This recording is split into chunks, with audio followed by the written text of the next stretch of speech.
କେବେ କାର୍ଯ୍ୟକ୍ଷମ ହେବ ସର୍ବସାଧାରଣଙ୍କ ନିମନ୍ତେ ନିର୍ମାଣ କରାଯାଇଥିବା ପରିସ୍ରାଗାର?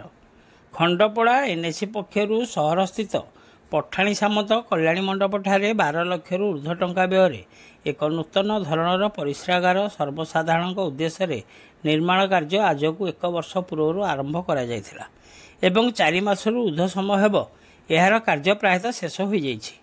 କିନ୍ତୁ ବିଡ଼ମ୍ବନାର ବିଷୟ ଏହି ପରିସ୍ରାଗାରଟିରେ ଏବେ ତାଲା ଝୁଲି ରହିଛି। ଖଣ୍ଡପଡ଼ା ସହରକୁ ପ୍ରତିଦିନ ନିକଟରେ ଥିବା ପୁରୁଣା ବସ୍ଷ୍ଟାଣ୍ଡ ନିକଟକୁ ଶହ ଶହ ସଂଖ୍ୟାରେ ଲୋକମାନେ ଯାତାୟାତ ନିମନ୍ତେ ଆସିଥାନ୍ତି। କିନ୍ତୁ ଏଠାରେ ପରିସ୍ରାଗାରଟିଏ ନଥିବାରୁ ନାହିଁ ନଥିଲା ଅସୁବିଧାର ସମ୍ମୁଖୀନ ହେଉଛନ୍ତି ଉକ୍ତ ଯାତ୍ରୀମାନେ। ତେଣୁ ଖଣ୍ଡପଡ଼ା ଏନ୍ଏସି ପକ୍ଷରୁ ଏଠାରେ ପରିସ୍ରାଗାର ନିର୍ମାଣ କାର୍ଯ୍ୟକୁ ସହରର ଅନେକ ବୁଦ୍ଧିଜୀବୀ ପ୍ରଶଂସା କରିଥିବା ବେଳେ ଏଠାରେ କିନ୍ତୁ ବର୍ତ୍ତମାନ ଏହି ପରିସ୍ରାଗାରଟି କାର୍ଯ୍ୟକାରୀ ହୋଇପାରୁନଥିବାରୁ ସାଧାରଣରେ ଅସନ୍ତୋଷ ବ୍ୟକ୍ତ କରିଛନ୍ତି ସ୍ଥାନୀୟ ବୁଦ୍ଧିଜୀବୀ। ତେଣୁ ଏହାକୁ ଏନ୍ଏସି ପକ୍ଷରୁ ତୁରନ୍ତ କାର୍ଯ୍ୟକାରୀ କରିବା ନିମନ୍ତେ ଦାବି ହେଉଛି।